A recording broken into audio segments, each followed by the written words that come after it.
शुरुआत में अव्हां खे ख़बर ॾियूं तलहार मां, जिते ठटो वासी 3 भाइर वाह में वेंझंदे ॿुॾी फौत थी विया आहिनि। तलहार लॻ ॻोठ करम ख़ान दिलगरवाणी में वाह में ॿुॾी वियल 3 भाइरनि जा लाश हथिया विया आहिनि। अव्हां खे ॿुधायूं पिया तलहार मां, जिते ठटो वासी 3 भाइर वाह में वेंझंदे ॿुॾी फौत थी विया आहिनि। 3 जा लाश हथिया विया आहिनि। वधीक तफ़सील मालूम कयूं था सिद्दीक़ थेबो खां। जी सिद्दीक़ थेबो, कहिड़ा तफ़सील आहिनि? जी तारा, निहायत ही अफ़सोसनाक वाक़ियो पेश आयो आहे।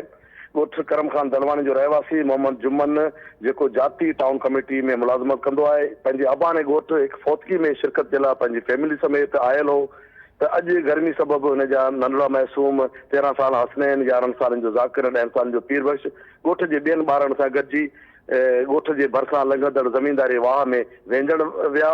जीअं त ज़मीनदारी वाह जी सारियाले फसल जे सबबि ताज़ी खांटी थियल हुई, उन सबबि गहराई जो अंदाज़ो महसूस ॿार न करे सघिया ऐं जीअं ई वेंझण जे लाइ वाह में अंदरि दाख़िल थिया त उन फौरन ई ॿुॾणु शुरू थिया।